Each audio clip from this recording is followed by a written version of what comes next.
YCP ప్రభుత్వ హయాంలో అన్ని కులాలకు మతాలకు సమాన న్యాయం జరిగిందని కర్నూలు ఎంపీ డాక్టర్ సంజీవ్ కుమార్ తెలిపారు. వైసీపీ ఆధ్వర్యంలో చేపట్టిన సామాజిక సాధికార బస్సు యాత్ర నేడు కర్నూలులో నిర్వహిస్తున్నారు. ఈ సభను విజయవంతం చేయాలని వైసీపీ ప్రజాప్రతినిధులు కోరారు. ఈ బస్సు యాత్ర సాయంత్రం కర్నూలు నగరంలోని కొండారెడ్డి బుర్జు నుంచి వన్ టౌన్ పోలీస్ స్టేషన్ వరకు కొనసాగుతుంది. ఈ సందర్భంగా కర్నూలు ఎంపీ మాట్లాడుతూ ముఖ్యమంత్రి వైఎస్ జగన్మోహన్ రెడ్డి ఆధ్వర్యంలో రాష్ట్రంలో ప్రజలందరికీ విద్య, వైద్యం, న్యాయం అందుతుందన్నారు. విద్య, వైద్య రంగ అభివృద్ధికి ముఖ్యమంత్రి జగన్మోహన్ రెడ్డి ఎంతో కృషి చేశారని కర్నూలు ఎమ్మెల్యే హఫీజ్ ఖాన్ తెలిపారు. ఆంధ్రప్రదేశ్ రాష్ట్రంలో సంక్షేమ పథకాలు నేరుగా ప్రజలకు చేరుతున్నాయని ఎమ్మెల్యే తెలిపారు. తెలంగాణ రాష్ట్రంలో అధికారం మారినంత మాత్రాన ఆంధ్రప్రదేశ్ రాష్ట్రంలో అధికారం మారదని ఆయన తెలిపారు. అనంతరం Kurnool MP doctor Sanjeev Kumar, Kurnool MLA Hafeez ఖాన్లు మాట్లాడారు.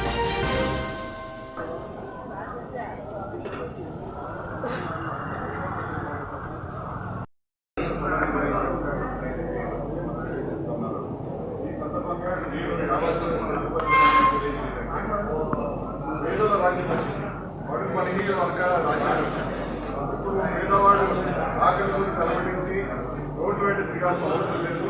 తమ ఇంటికి పథకాలు వస్తున్నాయి.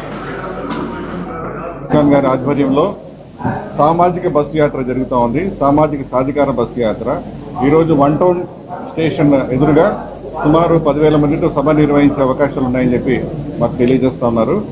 ఈ సందర్భంగా నేను యావత్ తెలుగు ప్రజలకందరికీ తెలియజేసేదంటే, పేదల రాజ్యం వచ్చింది, బడుగు బలహీన వర్గాల రాజ్యం వచ్చింది. ఇప్పుడు పేదవాడు ఆకలి కొరకు అలమటించి రోడ్ల వెంట తిరగాల్సిన అవసరం లేదు. తమ ఇంటికి పథకాలు వస్తున్నాయి. పేదలందరూ సంతోషంగా ఉన్నారు. ఈ విషయం మొత్తం ప్రపంచానికి తెలియజేయాలనే ఉద్దేశంతో ఈ సాధికార యాత్ర మేము పెట్టాము.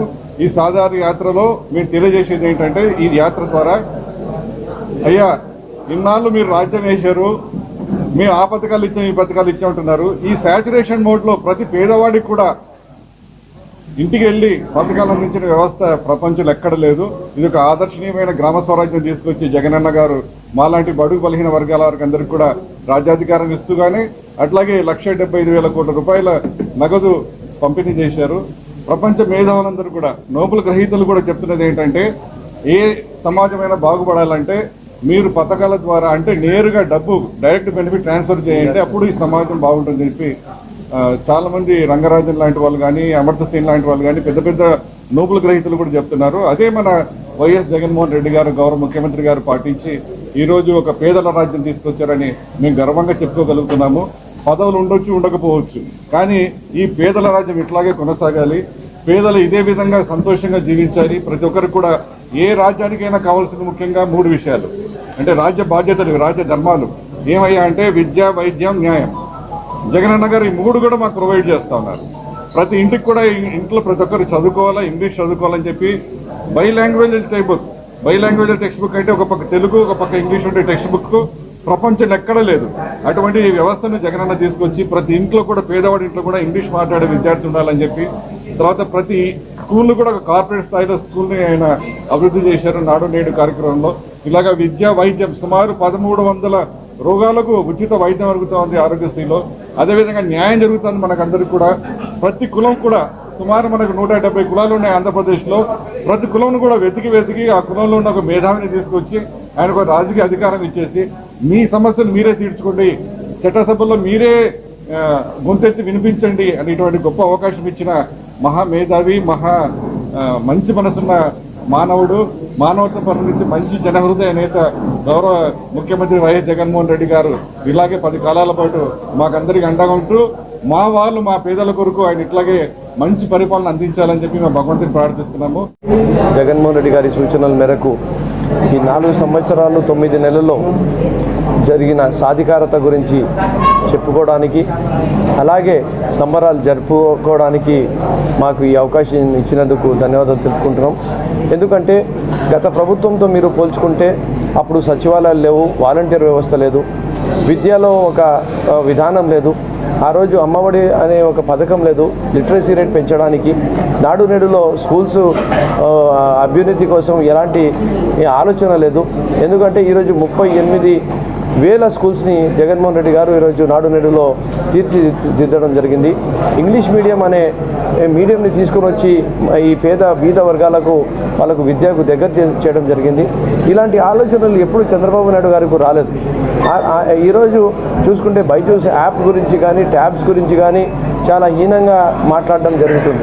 కానీ నేను అడుగుతున్నా వాళ్ళకు, ఈరోజు ప్రతి ఒక్క డబ్బు ఉండే మనిషి వాళ్ళ పిల్లల దగ్గర కూడా ఈరోజు ట్యాబ్ ఐప్యాడ్స్ అనేవి ఉన్నాయి. మరి అవన్నీ ఇచ్చింది పిల్లలకు మంచిగా చదివించుకోవాలా, వాళ్ళు కూడా ధీటుగా ఉండాలా, ఎక్కడ కూడా మానసికంగా వాళ్ళ దగ్గర ఉండేది నా దగ్గర లేదు అని చెప్పి ఆ మాట రాకూడదు అని చెప్పి ఒక మంచి మనసుతో చేస్తే కూడా దాంట్లో కూడా ఎన్నో దురాలోచనలు నీచంగా రాయడము ఈనాడు అనేది చాలా విచారకరమైన విషయము. అలాగే వైద్యంలో కూడా ఈరోజు ఒక ఆరోగ్యశ్రీ కార్డులో దాదాపు 3,000 పైచిలకు రోగాల్ని తీసుకొని రావడము, హాస్పిటల్స్ కట్టియడము, మొత్తం ఈ మన స్టేట్ రాజకీయ చరిత్రలో 11 హాస్పిటల్స్ ఉంటే ఈరోజు ఓన్లీ ఈ 4.5 సంవత్సరాల్లోనే 17 హాస్పిటల్స్ కడుతున్నారు. దానివల్ల ఎవరు లబ్ధి పొందుతారంటే ఈ పేద వర్గాలే లబ్ధి పొందుతారు. మా కర్నూలు జనరల్ హాస్పిటలే దాదాపు 2-3 జిల్లాలకు కేటర్ చేసేది. ఈరోజు మా జిల్లాలోనే ఆ స్థాయి హాస్పిటల్స్ 3 హాస్పిటల్స్ కాబోతున్నాయి. ఒకటి నంద్యాలలో, ఒకటి ఆదోనిలో.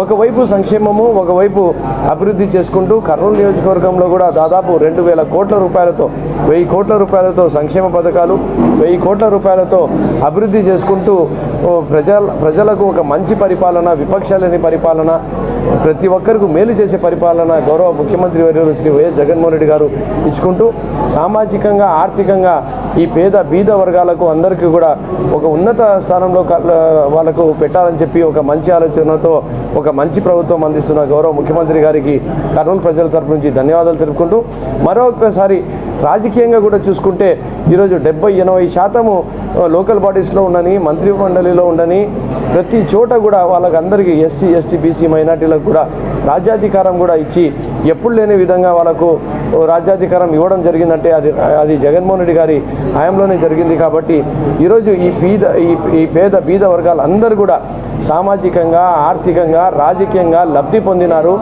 విపక్షలేని ఈ రాజ్యం అనేది ఈరోజు జరుగుతుంది. కాబట్టి ఖచ్చితంగా రాబోయే రోజుల్లో కూడా మరొక్కసారి జగన్మోహన్ రెడ్డి గారికి గెలిపించుకుంటారు. కొన్ని మీడియా ఛానల్స్ అక్కడ ఏదో తెలంగాణలో అయింది, ఇక్కడ ఏదో అయిపోతుంది అంటే వాళ్ళందరూ కూడా ఆంధ్రప్రదేశ్ రాష్ట్రంలో జరుగుతున్న సామాజిక సాధికార బస్ యాత్రల్లో జగన్మోహన్ రెడ్డి గారు రావడం లేదు. జగన్మోహన్ రెడ్డి గారి తరపు నుంచి ఆయన తయారు చేసిన ఎస్సీ, ఎస్టీ, బీసీ మైనార్టీ సైనికులు మాత్రం వస్తున్నారు. వాళ్లకు చూసి జగనన్న బొమ్మ పెట్టుకుంటేనే వేలాది మంది వస్తున్నారంటే ఇంకా రేపు మా గౌరవ ముఖ్యమంత్రి గారు బయటికి రాలేదు. ఆయన బయటికి వస్తే ఆయన పైన ప్రేమ, అభిమానం ఎంత ఉంటుందో ఈ ఆంధ్రప్రదేశ్ రాష్ట్ర ప్రజలకు అనేది మీకు చూపిస్తామని చెప్పి కూడా తెలియజేసుకుంటూ, ఏది చేసినా ఈ ఆంధ్రప్రదేశ్ రాష్ట్ర ప్రజల కోసము, ఈ ఆంధ్రప్రదేశ్ రాష్ట్ర అభివృద్ధి కోసమే వైఎస్ఆర్ కాంగ్రెస్ పార్టీ మరియు మా నాయకులు చేస్తారని చెప్పి మరొక్కసారి తెలియజేసుకుంటూ ధన్యవాదాలు తెలుపుకుంటాం.